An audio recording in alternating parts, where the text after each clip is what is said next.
কেমন আছেন সবাই? সবাইকে অনেক অনেক প্রীতি, শুভেচ্ছা, আদর, ভালোবাসা, মহব্বত, সম্ভাষণ এবং এটা হচ্ছে ভালোবাসা। আজকে বিশ্ব ভালোবাসা দিবস। রাস্তায় একটু বেরিয়েছিলাম, প্রচুর ভালোবাসার ছড়াছড়ি আসছে। এমনিতেই সারা বছর মানুষের মনে ভালোবাসা থাকে, আজকে মনে হয় ভালোবাসাটা একটু ডাবল নেওয়া দেওয়ার কোনো ব্যাপার আছে নিশ্চয়। দেখবেন অনেক মানুষ আছে সিঙ্গেল কথাকে ডাবল করে বলে। যেমন আমার একটা বন্ধু ছিল, সে আমাকে দেখলে বলতো কি কোন থাকিস তোর আজকাল খুঁজে খুঁজে পাওয়া টাওয়া যাচ্ছে না, কি যে করিস টরিস কিছু খুঁজি না টুজি নেই। তো এরকম ভালোবাসা দিবসেরই একটি অনুষ্ঠানে এসে আপনাদের ভালোবাসাটা ডাবল করে পাওয়ার জন্য একটি সিঙ্গেল গানকে আমি ডাবল করে গাইতে শুরু করলাম। গানটা ছিল ভালোবাসি টাসি, ভালোবাসি টাসি এর বেশি টেশি, ভালো ডালো বাসা টাসা যায় না টাইলা, ও আমার প্রাণ প্রাণ পাখিটা কি ময়না টয়না।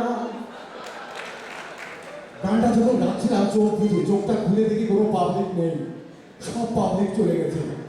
দেখে একজন বসে আছে, আমি বললাম ভাই কে তুমি?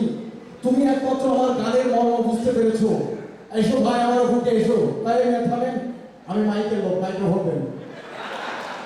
যাই হোক ভাই, আমি এমনই একজন শিল্পী আপনাদের মাঝে এসেছি, খুবই ভালো লাগছে এমন একটি সুন্দর আয়োজনে নিজেকে যুক্ত করতে পেরে। আমার একটা বন্ধুর ঘটনা বলি।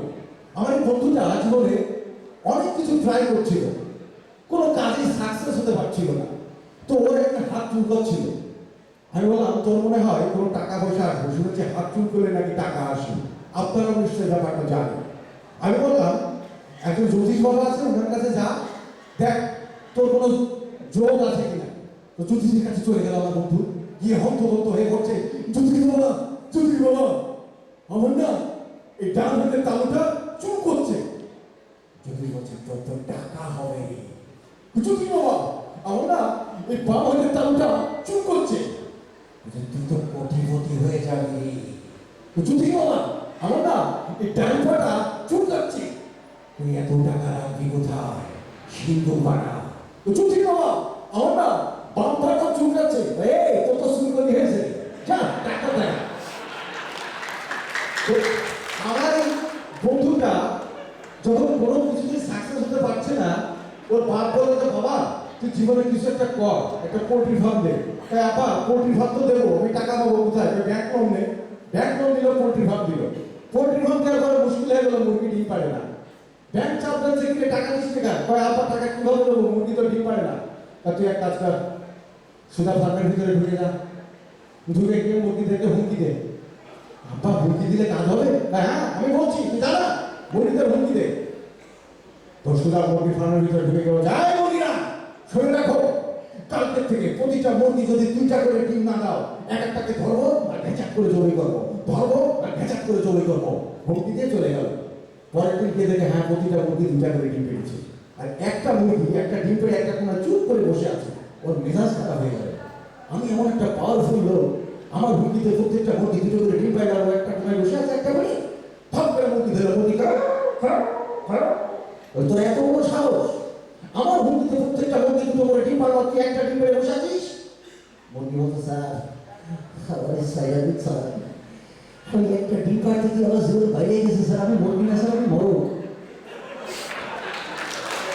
তো আমার এই বন্ধুটা যখন কোনো কিছুতে সাকসেস হতে পারছে না, ওর পরিবার সিদ্ধান্ত নিল একে বিয়ে দেওয়া যায়। বিয়ে দিলে ছেলে টাইট হয়ে যায়, যথারীতি বিয়ে দিল। বিয়ে দেওয়ার পর দেখা গেল যে বউ ভক্ত হয়ে গেছে। কতটা বউ ভক্ত হয়েছে না বলে বুঝতে পারবেন না। একদিন আমি আর রাস্তা দিয়ে হাঁটতে হাঁটতে যাচ্ছি, ক্ষুধার্ত হয়ে গেলাম। একটা দোকানে দেখি সিঙ্গাড়া আর চা বিক্রি করছি, চল বস্ত সিঙ্গাড়া খাই। তো হ্যাঁ গেলাম, গিয়ে ওদেরকে একটা সিঙ্গাড়া নিল, সিঙ্গাড়াটা ভাঙলো, ভেঙে ভিতরে আলুটা খেলো, বাইরেটা ফেলে দিল। এটা কি মনে হয় সিঙ্গাড়ার গায়ে তেল লেগেছিল তাই বাইরেটা ফেলে দিয়েছে। আবার থেকে একটা সিঙ্গাড়া নিল, সিঙ্গাড়া ভাঙলো, ভিতরে আলু খেলো, বাইরেটা ফেলে দিল। আমি কি করবে? আবার থেকে একটা সিঙ্গাড়া নিল, সিঙ্গাড়া ভাঙলো, ভিতরে আলুটা খেলো, বাইরেটা ফেলে দিল। আমি এবার কি তুই বারবার সিঙ্গাড়া নিচ্ছিস, ভিতরটা খাচ্ছিস, বাইরেটা ফেলে দিচ্ছিস না?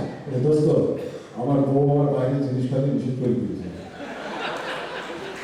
তো এই বন্ধুকে নিয়ে আরেকদিন হাঁটতে হাঁটতে যাচ্ছি, গিয়ে দেখি একটা বিশাল অনুষ্ঠান হচ্ছে। সেই অনুষ্ঠান এরকম একটা হল রুম, বাংলাদেশের খুবই খ্যাতনামা শিল্পীরা আছে, যে সাহিদ বাচ্চু, আমাদের পলাশ ভাই, সুবীর নন্দী। অনুষ্ঠানটা ছিল আবার ফ্রিতে। এই সুযোগ হাতছাড়া কে করে বলুন? ঢুকে গেলাম অনুষ্ঠান দেখতে। অনুষ্ঠান তো দেখলাম জাঁকজমক অনুষ্ঠান। অনুষ্ঠান শেষ হয়ে গেল, এইবার দেখি হলের সমস্ত দরজাগুলো লাগানো। একই কেউ আর বেরোতে পারছে না। দর্শক তো সবাই চিল্লাচিল্লি করছে, ভাই দরজা খোলেন, দরজা খোলেন। দরজা আর খোলে না। দর্শক বার হয়ে গেল, এ ভাই দরজা কেন বন্ধ, দরজা খোলেন, দরজা খোলেন। হঠাৎ ভেতর থেকে একটা অ্যানাউন্সমেন্ট ভেসে আসলো, সুপ্রিয় দর্শক মন্ডলী, অনুষ্ঠানে কোনো প্রবেশ মূল্য ছিল না, কিন্তু বের হওয়ার মূল্য মাত্র 300 টাকা। তো দেখো, একদিন এই মোহাম্মদপুরের একটা মোড়ে দাঁড়িয়েছিলাম, হঠাৎ একটা ব্যতিক্রম ধরনের হারানো বিজ্ঞপ্তি শুনতে পেলাম। বিজ্ঞপ্তিটা খুবই পেকুলিয়ার, বাচ্চাদেরকে সবসময় সাবধানে রাখবে। বিজ্ঞপ্তিটা হচ্ছে এরকম, এটি একই হারানো বিজ্ঞপ্তি, এটি ওই একই হারানো বিজ্ঞপ্তি। গতকাল হইতে 3 দিন আগে ওই একই জায়গা হতে ওই একই নামের একটি ছেলে হারিয়ে গিয়েছে। তাহার পরনে ছিল ওই একই রঙের শার্ট, ওই একই রঙের প্যান্ট। ছেলেটি কথা বলে ওই একই ভাষা, তাহার বাবার নাম ওই একই, তাহার গায়ের রং ওই একই। যদি কোনো সহায়তা ব্যক্তি ওই একই নামের ছেলের কোনো খোঁজ পাইয়া থাকেন, তাহা হইলে ওই একই জায়গায় পৌঁছিয়ে দেওয়ার জন্য ওই একই অনুরোধ করা যাইতেছে। উদ্ধারকৃত ব্যক্তিকে ওই একই পুরস্কারে পুরস্কৃত করা হইবে। ভাই সব আমি নিজেকে ধরে রাখতে পারলাম না, সঙ্গে সঙ্গে মাইক চালাতে ধরলাম যে, এ ভাই কি বলছো তুমি? একই বাপ, একই মা, একই প্যান্ট। আমি তো কিছুই বুঝতে পারছি না। ভাই আপনি কি এলাকায় নতুন আসছেন? বললাম জি ভাই, আমার বোনের বাড়ি, বেড়াইতে আসছি। ওই জন্য তো বুঝেন নাই, যাদের বোঝার তারা ঠিকই বুঝছে। মানে মানে ভাই এই ছেলে প্রায় হারায় যায়। আর এই একই এলাকায় একই দিন করতে আমার প্রায় করতে হয়। ওই জন্য একই জায়গায় বলে যাচ্ছি, আপনি নতুন বলে বুঝতে পারছেন না, এলাকার মানুষ ঠিকই বুঝতেছে। তো আমার একটা চাচা চাচির গল্প বলি। সাংসারিক জীবনে এনারা প্রচন্ড সুখী। তো চাচি চাচাকে আলটিমেটাম দিয়েছে যে তুমি 10টার মধ্যে আসবা। সে প্রত্যেকদিনই বলে আসবো, কিন্তু আসে না। এবার বলেছে তুমি যদি না আসো, তোমার সাথে হয় সংসার থাকবে, না হলে সংসার ভাঙাভাঙি হয়ে যাবে, কিন্তু তোমাকে আসতেই হবে। ঠিক আছে আসবো, ঈদের মার্কেট করতে যাবে। তো চাচা 11টা 12টা বেজে গেছে, তখন মাঞ্জা মেরে পান খাইতে খাইতে একটা গান গাইতে গাইতে আসছে। ঘটনাটা একটু যশোরের ভাষা। তো চাচা গান গাচ্ছে, কত ভাঙা প্রেমের ঢেউ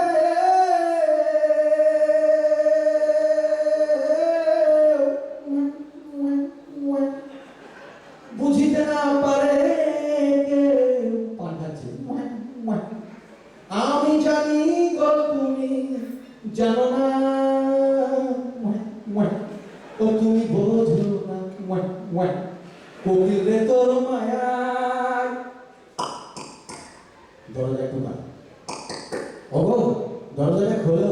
চাচি ভিতরে চুপচাপ বসে আছে, কোনো সাউন্ড করছে না। আবার ওগো দরজাটা খোলো, আমি আইছি। চাচি খ্যাক করে দরজা খুলে বলছে, এই তোমার আসার সময় হলো? চাচা ঘড়ি দেখে বলছে, হ্যাঁ সময় হয়নি। ও তাহলে ঠিক আছে, আমি আরো আধা ঘন্টা পরে আসছি। রাই খবরদার, আসার কথা 10টায়, তুমি 12টার সময় এসে বলছো তো আধা ঘন্টা পরে আসছি। বলো। চাচা আস্তে করে ভিতরে ঢুকলো। ঢুকে এখন চিন্তা করছে, বউ তো রেগে গেছে, এই বউকে এখন কিভাবে কন্ট্রোল করবে। তো চাচি তো মুড অফ। চাচা বলছে, বলছিলাম কি? চাচি বলছে, কি?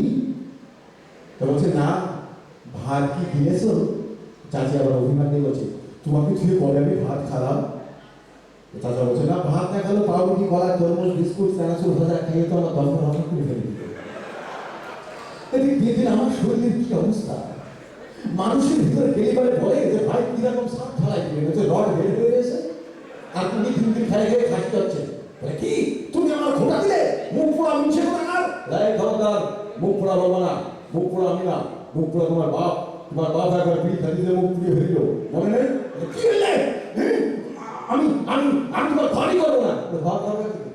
ঘর করা ঠেলা আছে, এক একটা ইটির দাম জানো 7.5 টাকা। এছাড়া রড সিমেন্ট মিস্ত্রি খরচ পুরুষ মানুষের ঘর করতে পারছি না তুমি মেয়ে মানুষের কি করে ঘর করবা বলে আমি আমি বিষ খাবো ওরা বিষিও খাইয়ে কোনো কাজ হবে না রে বিষি দুনিয়া ভেজা খাই খালি ছটফট করবা মরবা না বলে আল্লাহ তুমি আমার তুলে নাও আল্লাহ তুমি আমার তুলে নাও বলে আল্লাহ তো মনে হয় তুলে নিতে চাই কিন্তু ফেরেশতারা মনে মনে বলে এত ভারী জিনিস কিভাবে তুলি তো আমরা আরো গান শুনবো